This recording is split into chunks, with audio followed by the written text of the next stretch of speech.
Hello, everyone. Welcome. I'm Ruth from PDA North America. We are so excited to be doing our Q&A today live with Linda Murphy, who joined us last year as one of our keynote speakers at the conference. And she and her team have done so much work this year, learning more and more about PDA and working so closely with us. And we are so excited to do this Q&A with her. So Linda, do you want to say a quick hello before we jump into some questions? Hey everybody, I'm really happy to be here. I'm a speech language pathologist. I wrote Declarative Language Handbook, and I know declarative language is so helpful to um, our PDAers or many of our PDAers. And I guess even just to say more about me and declarative language is I've been using it and believe in it for many, many, many years. But as I became just acquainted and just deeper in my own knowledge of PDA, it's been really fun because I'm even learning more about the nuance and what's important with declarative language and helpful for this community. I never stopped learning, and I'm really grateful to PDA North America and PDA individuals for continuing to teach me and helping me be the best support and clinician that I can be. Yeah, thank you for that. Yeah, and truly, like Linda and her team have been like the most engaged like learning community about PDA this last year. So excited. Okay, I'm going to go ahead and jump into some questions. So Jessica asked, "What do you recommend when you've tried to use declarative language or humor so often, or disguise a demand, but your child is savvy and sees right through it?" So I think, and is Jessica here? I'm just looking at names. So if this is anybody's question, feel free to like say hello, so that I can say hi back and know that I'm talking to you directly.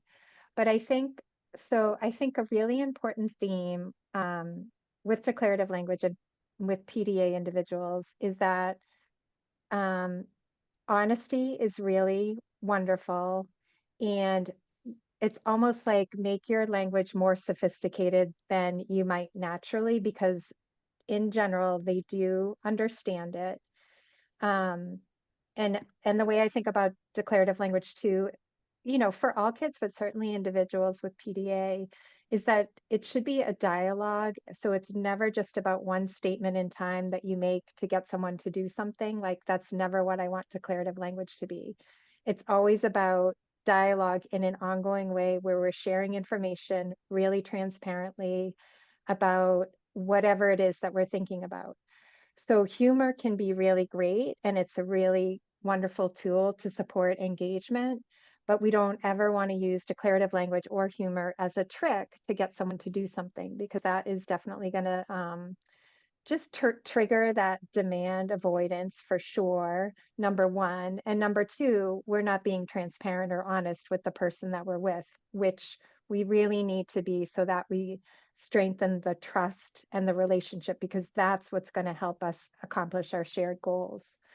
So, for example, whatever it is that so if you're using humor and your savvy PDAer spots it and they sense the demand underneath, in that moment in time, I would just be honest and say, you know what, you are right. Like I'm thinking about this thing that I would like us to do, and I'm not quite sure how to help you feel comfortable doing it. Um, I was thinking humor might help you, but I hear that you're telling me it's not helpful. So that's great. I won't use that as a strategy because I don't ever want you to doubt my intentions. Your trust in me is always the most important thing.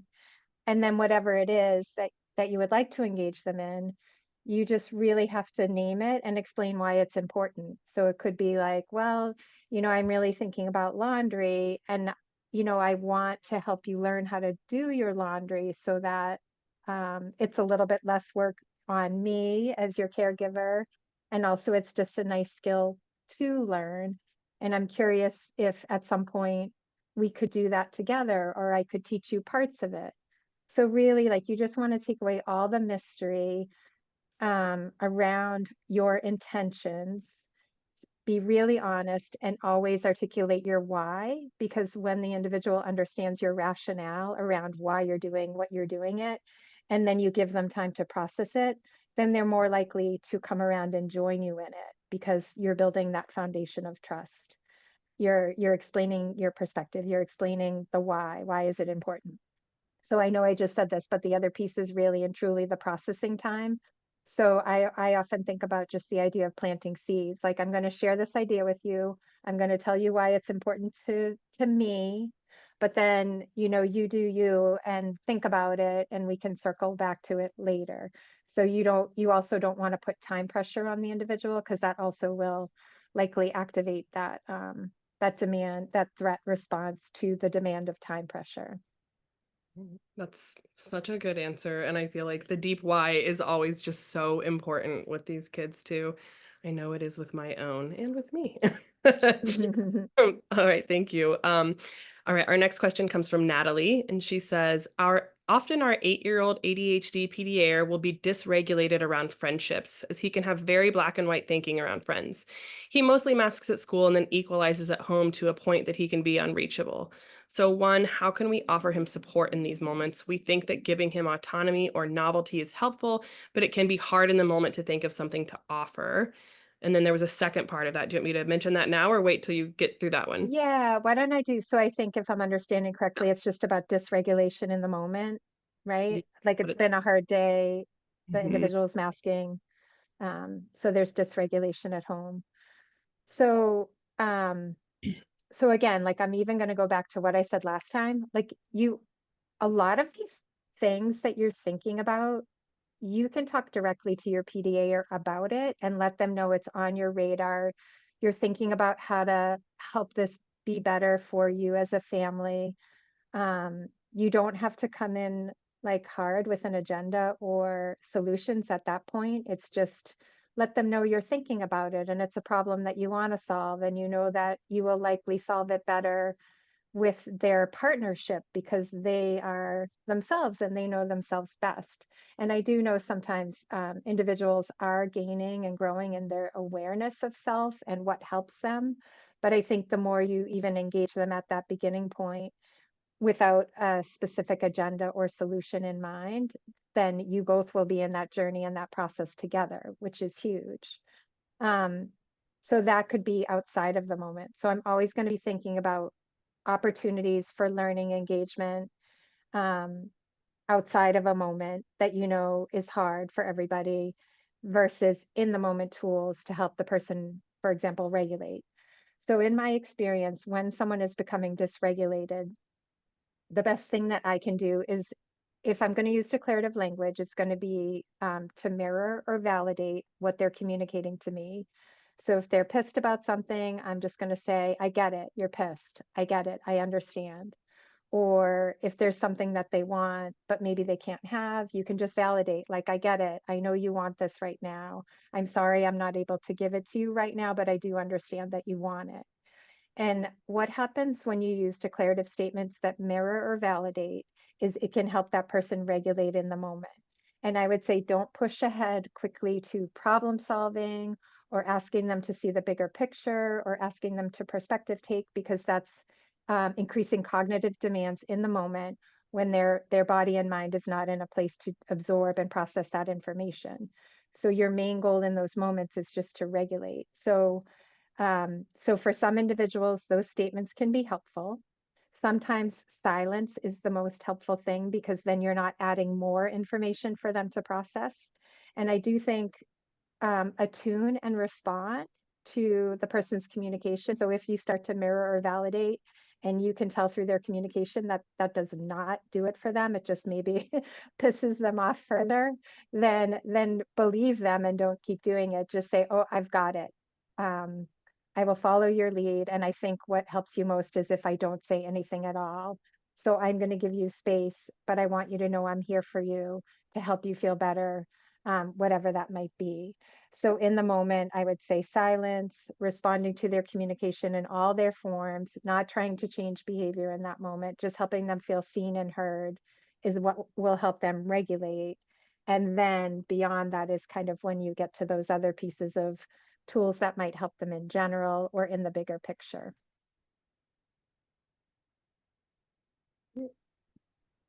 Oh, there you go. You froze there for a last second. I'm not sure if it was me. Oh, sorry. That's all right. All right. Well, are you ready for the second half of that I question? am. I Okay. am. We might have some I have a follow-up question with it. I'm a little confused, but Okay. So let's see if this makes sense to you. It says, how does Okay. this help build up resilience in life? We know the world is not going to respond to him by supporting his nervous system. So we'd like to better understand how we can set him up for success. Yeah. So it does connect to the first part. I hope I can connect it. So essentially, you probably likely see patterns that lead to dysregulation and stress in your child's system. So you are going to engage them as your partner in moments outside of dysregulation to identify what are the things that stress you or what are tools that support you to stay regulated. So outside of the moment, you're working on self-awareness, you're working on identifying things that are helpful to that person. You're also working on giving them the language to advocate to access those tools in the moment they might need it. So you're kind of doing all that like higher level language, metacognitive strategies and tools to lay the foundation for them to better access tools when they're in environments and with people that do not understand them as well. So this might be something like, you know what, we have figured out here at home that it really helps you when I don't talk when you're getting upset. So when you're getting upset at school, let's make sure that people at school also know it is most helpful for you if they are really quiet and that it makes it worse for you if they keep talking. So, sometimes you can even figure out how can I help my child advocate for that? Like if in the moment it's too hard, maybe they could write an email with you to people at school. Like I've done that a lot with kids where they problem solve maybe through email with people at school so the people at school understand them better because they're better able to advocate and articulate what's going on for them outside of the moment and perhaps in writing they can get their thoughts out better. But over the course of time, like what we would hope is in the moment the child can say, it doesn't help me when you keep talking. Would it be okay if I have a little space? Um, and then that gives their nervous system the time and space it needs to kind of reset, regroup, and then rejoin as they're ready. Yeah, that makes a lot of sense. I would also say too, it's like, I know like a lot of us, like I have young PDA kids as well, and we're so worried about like the future and like they have to figure out how to deal with things, but like they're we're entering a much more neuro affirming world. And I think the more we learn about our nervous systems and how to accommodate them, the more we can bring those accommodations into our adult lives as well. Like I grew up neurodivergent, very undiagnosed and very unaccommodated. And now that I know the things that I can do, like that's when you lead into you can really help yourself set yourself up for success by leaning into the accommodations some more like um so yeah, that was Yeah. what I had. Yeah, and can I add a touch a little bit to that too? So the other piece I think about is the more we use declarative language with them, for example, to discuss alternative solutions or to share our thoughts, it models for them how to communicate in these ways with other people. So I'm modeling what I'm thinking about, but I'm also then teaching them how to communicate what they're thinking about so they're understood more quickly. Or or I'm using words that generate alternative solutions like, okay, I can tell you don't want to do this exactly right now, but maybe you could do this, or maybe you could do that. And we're modeling that in the home environment. So then when they're out in the real world, the real world, they could say something like, you know what, I'm not really comfortable doing that, but maybe I could do this instead. And so again, that's more maybe like an appropriate, socially expected or appropriate way um, to access tools or alternatives that will be helpful to you in the long in your nervous system. Yeah, that's helpful. Someone did ask a question that's related and they said Mhm. talk about the difference between nervous system activation and sensory because they have heard that they are not the same. Yeah. Well, and Ruth, actually, do you want to answer if I put you on the spot with that? um yeah, I can say that as an adult now, I can understand when it's nervous activation versus sensory. Like for me, sensory, I can't wear certain clothes. I can't have like certain feelings. Loud noises are really dysregulating for me. And those, to me, that doesn't feel super like it's activating my nervous system so intensely. But I feel like there can be a crossover where it does, where it like if there's too many sensory elements happening for me where I'm just like completely overwhelmed, then it totally can become a nervous system activation.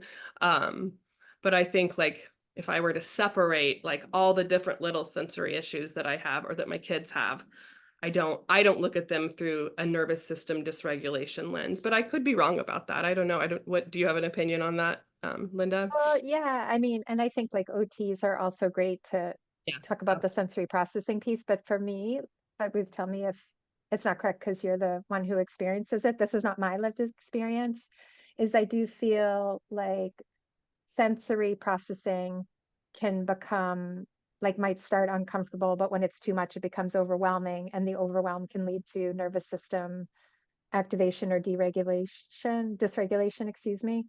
So so sensory processing difficulties can lead to Yeah, dysregulation. and that's what I was trying to say. Maybe I just didn't say Yeah. it No, you clearly. did say that. You did say that. Yeah. But then I think separate from that, big emotions can also lead to dysregulation. Or I would say the intersection even between emotions and communication. So like you have a really big emotion and you can't effectively communicate it in that moment in time in a way that people will understand you and be able to support you. And I would say if my sensory needs are not being met, that will then lead to nervous system dysregulation, where if I'm not being supported through my sensory system, then it will definitely lead to a meltdown. Uh, Yeah. okay, all right, we're gonna move on to the next question. Natalie asked, can declarative language be used in moments of heightened activation or risk mitigation? And if so, how could you use it with an 8 to 10-year-old range? Yeah, so I think this even connects to the one that I just answered. So when someone is escalating, the declarative statements I'm going to use are going to mirror or validate. And if I notice that is not helpful by their nonverbal communication, then I'm going to stop really quickly. I'm going to be really quiet. I think we're just thinking about, okay, I want this person to feel safe and regulated in this moment in time. So if I were to even think of like me as a clinician being in a moment like this, and say, for example, a child was in my clinic space and ran out the door down the hallway, maybe to the parking lot, and I'm like, ah, so things that I do in that moment is I might approach them, but not too closely because I don't want them to feel like I'm hovering or a threat. But when their body has paused in place, I still keep my physical distance, but I get low to their level because I know that's where connection is at. I also know that that's a form of equalizing where they won't see me as a threat. And I will just be really quiet in that moment. I'm going to try really hard to notice their nonverbal cues. I might again try a declarative statement that mirror or validates. Then I'm going to tune into their nonverbal response.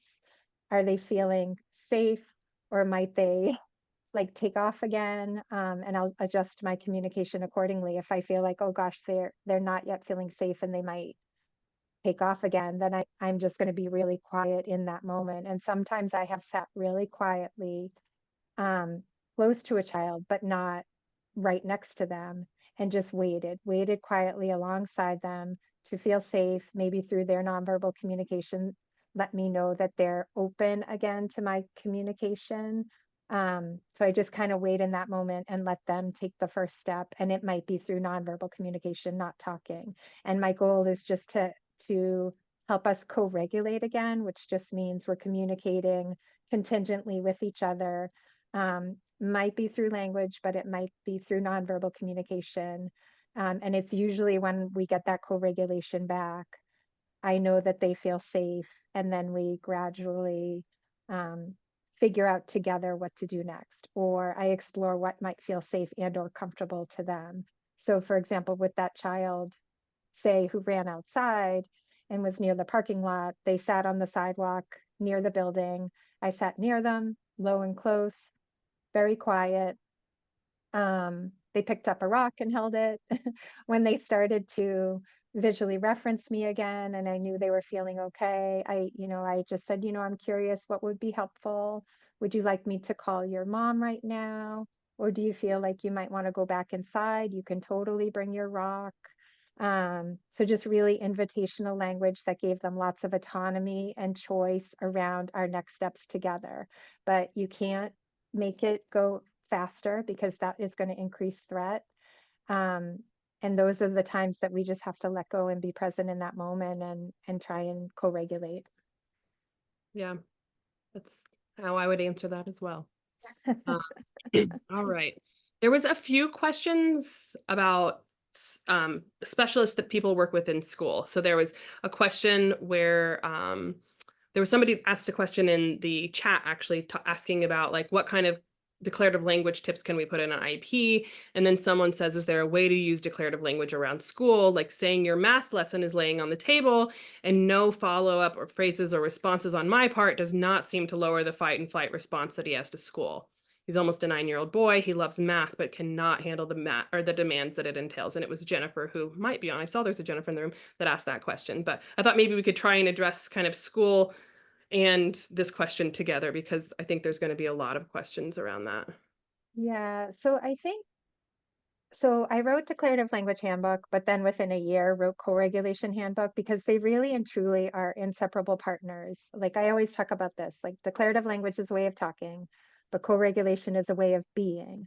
And we have to have both in our mind. And so even, other ways I think about it is declarative language tells me what to say, but co-regulation tells me what to do. So whatever the words you say, like there's no magic phrase. There's really not. Declarative language just means you're speaking in an invitational way without pressure, without a hidden demand. So we can't use any of those declarative statements that have a secret demand underneath because our savvy PDAers, know it and it's going to increase the threat response and all that. But the other piece is co-regulation, as we just talked about. And it just means that I'm truly tuning into that other person to gauge how is my communication working? Is it successful for them? Are they receiving it positively? So if I were to say, oh, your math is on the desk, and they hear me, but then they don't respond. So then I think in the moment, okay, how can I attune to them a little bit better?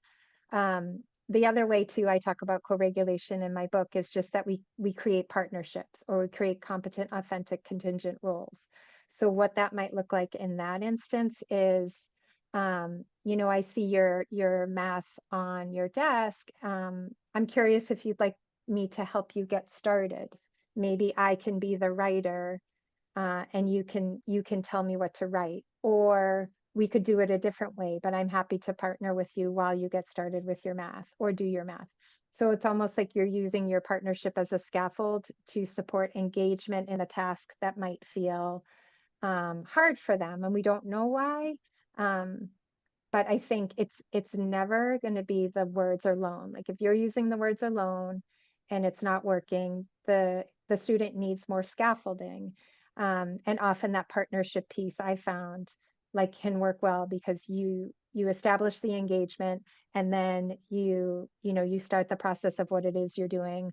You're in it, and the student or the child might then have choices around what their role could be.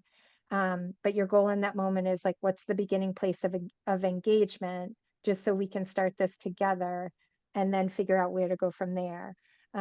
Versus, I want you to do your math and I'm just going to use a declarative statement to get you to do your math. Like, that's not what the foundation is. Like, that's not what's going to be successful for our PDAers. So if we think about IEPs, I would think about, yes, declarative statements, but I would also think about, like pulling in co-regulation and what that could look like. And maybe in terms of an IEP, it could be something like, um, you know, the the teacher or the student will begin tasks in partnership with the teacher, and that's the scaffolding as a scaffold. So I forgot I muted yeah. myself. All Oh yeah, yeah, yeah. right, great. Thank you for that. Yeah, and actually I'll add one more thing. I'm sorry. The other thing too is sometimes watching is really powerful. So kids might not want to start a task right away because they have uncertainty around a lot of different parts of it. So sometimes allowing them to observe or giving them a role of watcher while you get started, eases them in and is lower pressure, but they might still be watching you do the math problem, and therefore they're still learning the math, even though they're not actively doing it with the pencil. It doesn't mean they're not learning it. So just thinking about different ways that they can, like what participation can look like, and just knowing that it can look lots of different ways and not just the traditional way that we're used to. Mhm. Right. Thank you for that. Let's see here. All right. Okay. How might declarative language best be used with a PDA adult child or spouse? Mine often comment on the shift I'd made to declarative language and ask if I'm trying to ask a question. So again, like I'll go back to this is the theme is just be honest and transparent because you can't go wrong. Like you don't have to, it kind of eases the load on us too, because it's less like you don't have to figure out how to solve the problem. You just have to be honest in your communication.